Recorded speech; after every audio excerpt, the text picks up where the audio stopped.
Sud Radio, les vraies voix qui font bouger la France. 19h-20h, les vraies voix de l'emploi. Jérôme Laverny. Déjà pour vous rappeler, petit tour de table. Alors Bruno Pavie, directeur des ressources humaines de NGE, qui est une nouvelle génération d'entrepreneurs. Avec nous aussi pour en parler, Avenir Rénovation avec le patron, Michael Di Luca, qui est le fondateur. Et puis parlons immobilier, Century 21. Je rappelle, premier réseau d'agences immobilières dans le monde. C'est une belle fierté pour la France. Avec Paul Pereira, patron de plusieurs agences en Seine-Saint-Denis. Et effectivement, Jérôme Laverny, je le disais tout à l'heure avant de partir en pub, forcément, on achète des maisons, on achète des appartements, on les rénove et on les revend aussi. Oui, tout à fait. Et là, il y a du boulot. Il faut impérativement associer l'immobilier au bâtiment, aux travaux publics et au bâtiment d'une manière générale et à la rénovation, parce que l'immobilier, la vente, les achats et la location, surtout avec les normes, on parlait de normes avant la pause, qui viennent d'être édictées, constitue un seul secteur global.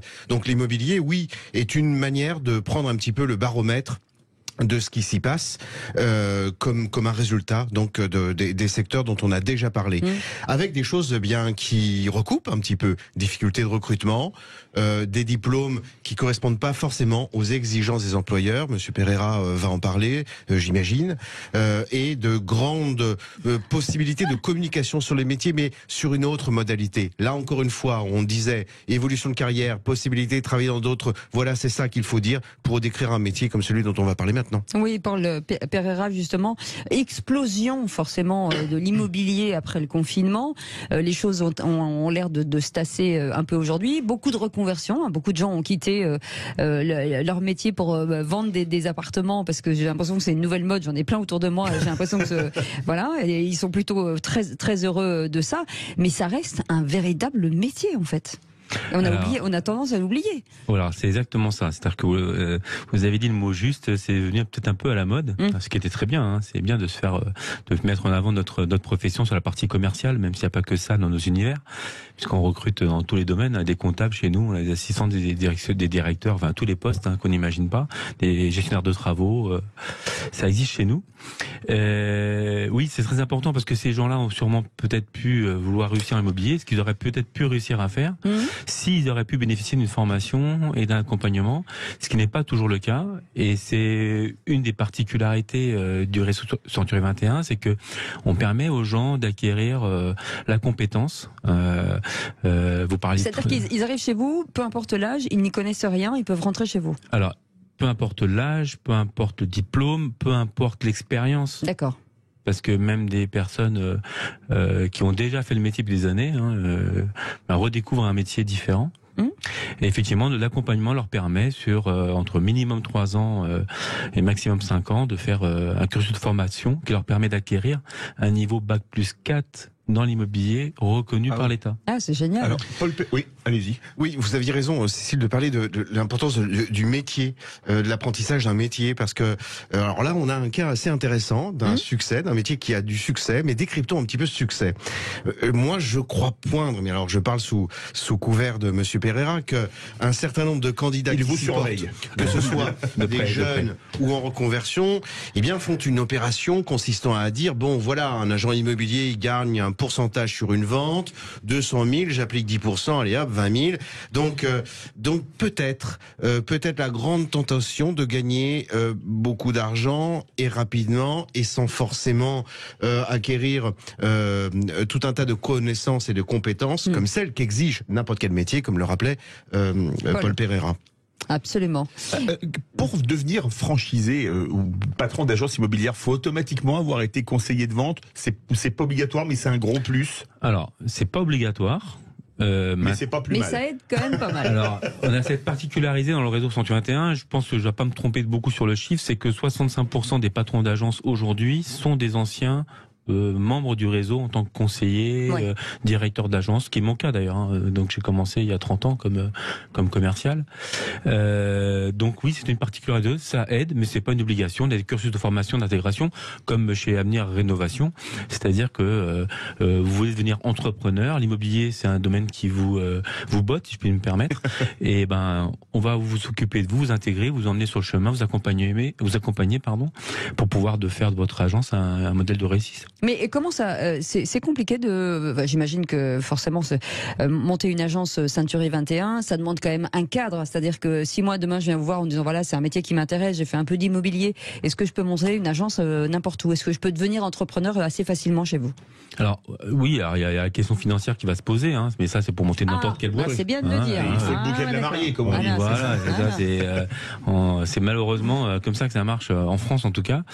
Mais ça veut dire qu'il y a des territoires qui sont préemptés par Century 21. Alors il n'y a pas des territoires en soi parce que il n'y a pas de territoire chez nous. Oui. Mais vous parliez tout à l'heure de villes moyennes. Dans les villes moyennes, il y a des centaines de villes moyennes où on peut largement implanter une agence Century 21, que ce soit dans la Creuse, on parlait de la Creuse tout à l'heure pour Jérôme, soit dans la Creuse et autres, parce que c'est des villes où il y a de l'activité immobilière. Il n'y a pas de mauvais secteur ou bon secteur. Un bon secteur, c'est là où il y a de la transaction immobilière. Ce qui est important, ce dont on parle souvent avec Jérôme Laverny, c'est que quand on rentre dans un métier, quel que soit le secteur d'activité, c'est de se dire est-ce qu'on pourra grimper dans l'entreprise? Est-ce qu'à un moment donné, on ne sera pas cantonné comme on fait certains de nos parents pendant des années, on fait le même métier pendant 20 ans, ce qui est un petit peu aujourd'hui plus vraiment à la mode. Est-ce qu'on peut s'élever, commencer très bas et finalement, très bas à la base du métier et finalement prendre des responsabilités rapidement, sans forcément acheter une agence? Ouais, je vais reprendre une phrase qu'aimait bien dire mon ancien président, malheureusement décédé, c'est que l'immobilier c'est un ascenseur social. Et moi j'ai envie de dire c'est un épanouisseur social, même si ça n'existe pas vraiment, mais parce que et c'est à la fois vertical et à la fois horizontal. Vous avez aujourd'hui un nombre, alors j'ai pas le chiffre, mais très très important de patronnes, parce que expression, mais patronnes d'agences qui étaient assistantes commerciales, qui sont devenues propriétaires de leurs propres agences. Il y a vraiment une vraie transversalité, même si on a un réseau de franchise, on fonctionne comme un groupe intégré. Vous dites que vous avez 30 ans d'immobilier derrière vous, vous avez commencé conseiller de vente. Il y a de la place, pardon? Je suis pas très vieux, mais ça... Non, mais j'ai jamais sous-entendu ça. Il y a de la place pour les alternants. Au bon accueil, bonjour, merci beaucoup. C'est vrai que vous avez dit ça avec une insistance qui faisait un peu de la peine. Voilà. Mais il y a de la place pour les alternants dans l'immobilier, ils disent n'importe quoi, ne les écoutez pas. Les alternants, c'est un sujet. Hein. Alors c'est un sujet. Alors justement, moi je voulais venir. Justement, je voulais venir pour nos auditeurs parce que pour le coup c'est très très très important. L'attrait de ce métier fait qu'un certain nombre de jeunes s'engagent à fond pour faire un BTS profession immobilière. Et Dieu sait combien ici nous défendons l'apprentissage, l'alternance comme étant un marchepied permettant de connaître un métier, d'acquérir une première expérience, etc., etc. Sauf que là, là, on a un cas, là encore une fois, exceptionnel, au sens que ce BTS profession immobilière est parfois la pire porte d'entrée pour rentrer dans une profession immobilière, parce que il faut décrypter ce qu'est l'apprentissage et l'activité en particulier. Est-ce que vraiment un jeune de 18 ans qui parfois n'a pas le permis est à même de pouvoir faire visiter un appartement et une maison? C'est pas dit. Et c'est donc laisser ces jeunes-là s'engager dans cette voie-là est un peu dangereux. Par contre, il est peut-être précieux de rappeler, vous parliez d'évolution de carrière, mais il y a aussi les passerelles qui existent entre différents secteurs. Or, rentrer dans l'immobilier, comme peut vouloir le faire un jeune et ses parents, peut consister à emprunter des voies parallèles, connexes, complémentaires. Le bâtiment peut en faire partie. Être vendeur dans un distributeur de produits pour la construction peut permettre, au moment de faire visiter une maison, d'avoir une meilleure intelligence de cette maison. Faire un BTS notariat. C'est ce qu'on appelle se projeter pour le client, permettre au client de se projeter dans les travaux. Faire un BTS notariat, c'est se familiariser avec l'administratif d'une vente ou d'une location ou d'une liquidation de je ne sais quelle communauté. Et donc, voilà une voie parallèle. Mais BTS profession immobilière, pour nos jeunes auditeurs, fuyez comme la peste, parce que c'est très difficile. C'est très difficile de pouvoir... Vous savez quoi, Jérôme, je vais appeler ma nièce tout de suite. Je vous remercie beaucoup. Je pense qu'elle doit nous écouter. Elle est en larmes. Non, mais est-ce que ça veut dire sur ces cas-là, dont on parle là, des jeunes aujourd'hui qui veulent intégrer chez Century 21, c'est-à-dire que vous allez les former en les payant? Alors, comment ça se passe? Pour revenir juste 2 secondes sur le BTS, profession immobilière, ça reste le BTS le plus dur à obtenir en France. C'est le taux de réussite le moins élevé de France, faut quand même le savoir. Donc c'est pas un BTS facile. Pourquoi il est difficile? Parce que c'est un BTS qui permet d'accéder à la carte professionnelle avec un bac plus 2. Donc effectivement, il faut le verrouiller. Pour revenir sur ce que disait Jérôme, la question c'est de savoir quelle est la motivation de la personne qui engage cette branche-là. D'accord? Est-ce que c'est parce que c'est pas quoi faire d'autre, pardonnez-moi de dire ça comme ça, et qu'effectivement c'est joli à la télé, c'est magnifique, c'est sympa, on discute sympathiquement avec les gens, mais c'est pas que ça, il y a un peu de travail. Donc c'est la motivation qu'il faut analyser. Après, c'est un BTS qui s'est énormément développé. Il y a un nombre incalculable d'alternants et de demande d'alternance plutôt, et du coup le tissu professionnel n'est peut-être pas en capacité d'absorber toutes ces demandes d'alternance. Juste pour poser la question autrement avant la pause, est-ce qu'un très bon serveur de restaurant, s'il a un très bon contact clientèle, vous le prenez pour le former à vos métiers? Oui, sans souci. Voilà. C'est ça, toujours le savoir-être, la relation client. Exactement. Vous restez avec nous dans un instant, on va vous parler d'artisanat, première entreprise de France, et on aime ça. Alors plus de 250 métiers, des activités de dingue, c'est la Chambre des métiers de l'artisanat. Et là, nous serons avec son secrétaire général Île-de-France. On en parle dans un instant. À tout de suite. Pour ceux qui auraient raté le début des vraies voies de l'emploi. Alors, nous avons parlé du BTP dans le sens plutôt large, avec une énorme entreprise qui fait d'énormes, j'allais dire immeubles, d'énormes projets. Hein, voilà, on a plutôt des projets locaux avec Avenir Rénovation aussi, juste sur des projets de rénovation. Et là, on parle plutôt des particuliers. On a l'agence immobilière Century 21, donc on tourne un peu autour de tous ces métiers. Et puis on a un espèce de tronc commun, c'est finalement l'expertise, l'artisanat, première entreprise de France, et ces métiers de l'artisanat dont on parle beaucoup. Et on va en parler avec Jean-Yves Bourgois. Merci d'être avec nous, secrétaire général Île-de-France. 250 métiers, 510 activités sont proposées dans cette chambre des métiers de l'artisanat. L'artisanat, on en parle énormément. C'est quand même, dans tous ces métiers, c'est quand même un petit peu le nerf de la guerre. C'est un petit peu le nerf de la guerre. Bonjour à tous. C'est un petit peu le nerf de la guerre, c'est un petit peu le nerf du pays. Nous, on est à la fois convaincus que ce sont les petites entreprises de proximité qui font l'économie locale, qui font le dynamisme des territoires, et qui font les grands bâtisseurs. Et qui font peut-être aussi plus tard les grands bâtisseurs, et qui vont peut-être rejoindre un réseau plus structuré, qui vont peut-être évoluer. NGE, une grande entreprise, absolument. Mais absolument. Et puis on sera peut-être un jour, ces artisans seront peut-être même des sous-traitants ou des co-traitants, enfin en tout cas des partenaires de l'économie de proximité qu'on connaît bien pour être soi-même des consommateurs bien souvent. Et en fait, au milieu de tout ça, il y a un élément central qui est la formation, la capacité de s'adapter à ces métiers. Alors on peut se former à tout âge, bien sûr, on l'a dit tout à l'heure. On peut même commencer à travailler sans être très formé à l'origine. Et c'est aussi ça qui est formidable. Depuis le début de l'émission, j'ai l'impression qu'on dit surtout que l'ascenseur social, c'est le travail en fait. C'est-à-dire que au sein de l'entreprise, une fois qu'on a trouvé sa place, on peut continuer à évoluer, à progresser. En tout cas, c'est ce que permet notamment l'artisanat. Combien de métiers dans l'artisanat? C'est énorme. Alors c'est énorme, ne serait-ce que les métiers les plus courants, on estime qu'ils sont un peu plus de 250. Tout à l'heure, on citait rapidement les métiers d'art. On a des métiers d'art qui sont eux-mêmes très peu nombreux en nombre, oui, mais qui ont leur importance et leur singularité. Et donc on accompagne environ 350 métiers différents. Alors il n'y a pas une définition unique de l'artisanat. L'artisanat, c'est simplement le fait de savoir faire avec sa tête, son cœur et ses mains des choses de sorte à apporter un service ou un produit qui conviennent aux consommateurs. Une question que j'ai envie de vous poser tous. Bon, Century 21, j'ai un peu la réponse, mais la féminisation justement de ces métiers, on aimerait bien. Alors pour vous parler d'un cas personnel, mon neveu vient de monter une société comme ça, et en fait, il a trouvé une femme de 50 ans qui faisait pas du tout ce métier-là, qui travaillait, qui s'occupait d'enfants, et qui s'est dit mais moi j'adore ça. Elle a 50 ans et elle devient assez incroyable, une expertise. Et je me dis finalement, ça change la mentalité. Le bâtiment, c'est pas du tout que fait pour les garçons. On est d'accord chez NGE? On est complètement d'accord. Voilà. Nous, on prône la mixité. Hein. Ouais. Moi, je rêverais d'avoir 50% d'hommes, 50% de femmes sur les chantiers. En fait, on s'aperçoit que c'est quand même très compliqué de pouvoir casser les idées préconçues. Il y a des métiers pour les hommes, il y a des métiers pour les femmes. Ça vient du collège et il faut s'attaquer au sujet le plus en amont possible. Tout récemment, sur Marseille, j'étais à une remise des prix de jeunes qui sont dans les collèges, qui ont fait une opération dans différents collèges et qui ont justement cassé les codes de la mixité pour dire mais le métier du bâtiment et des travaux publics, c'est aussi un métier pour les filles. Jean-Yves Bourgois, justement, dans les métiers d'art, par exemple, dans l'artisanat, il y a beaucoup de femmes aujourd'hui. Hein.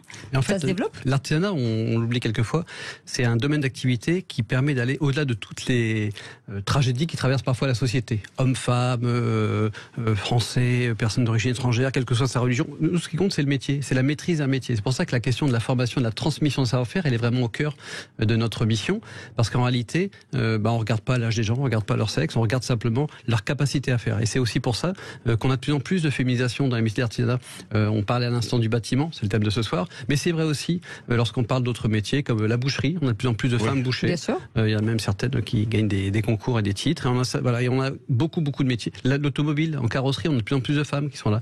Alors, on peut toujours penser que c'est parce qu'il y a telle ou telle qualité propre à l'homme ou à la femme, mais en tout cas, il y a une réelle capacité à accueillir tout le monde. Jérôme Lavergne veut réagir. Un petit nuancement, puisqu'on parle d'égalité homme-femme, il faut le transformer dans tous les sens. Égalité femmes-hommes également. Et si la défense des femmes passait pas également par la masculinisation de certains métiers féminins, Bien sûr, et que le combat des femmes sera définitivement achevé et obtenu au moment où on aura non plus que des sages-femmes, mais des hommes qui deviendront un petit peu plus sages, ou des gens qui s'occuperont des enfants, non pas des auxiliaires puériculture, mais aussi hommes. Et ça, ça c'est très important. on en revient à la visibilité des métiers. En fait, pour se projeter dans un métier, dans un avenir, pour s'épanouir personnellement, il faut qu'on puisse l'avoir vu ou l'avoir rencontré. D'où l'importance d'avoir le plus tôt possible, de l'immersion le plus tôt possible, la rencontre des métiers au sein des établissements notamment. Dans le bâtiment, est-ce que quand même il n'y a pas un gros avantage? On peut vite se met souvent à son compte, qu'on soit plaquiste, qu'on soit électricien, qu'on soit peintre. Mais c'est vrai dans beaucoup de métiers finalement artisanaux, qui sont des métiers où on part d'un savoir-faire, on peut s'installer comme indépendant, on peut même démarrer maintenant en micro-entrepreneur, et puis ensuite se structurer de manière un peu plus solide. Si vous cherchez des gens qui savent poncer, moi j'adore poncer. Oui, au-delà de l'aspect technique, Avenir Rénovation on peut vous donner quelque chose. Mettez quelque chose pour vous. Je vais la surnommer Pilate. Avenir Rénovation accompagne les chefs d'entreprise, mais chef d'entreprise c'est aussi un métier, et il y a des formations au sein des chambres des métiers et de l'artisanat pour former au métier d'entrepreneur. Vous avez des modules de formation pour les futurs entrepreneurs. Absolument, et on se forme tout au long de la vie. C'est-à-dire qu'on peut être en formation initiale, mais également en formation continue, quel que soit le moment de sa carrière professionnelle, parce qu'on peut aussi changer de voie, on peut s'adapter à son marché. C'est même la qualité principale qu'on attend d'un artisan ou d'une artisane.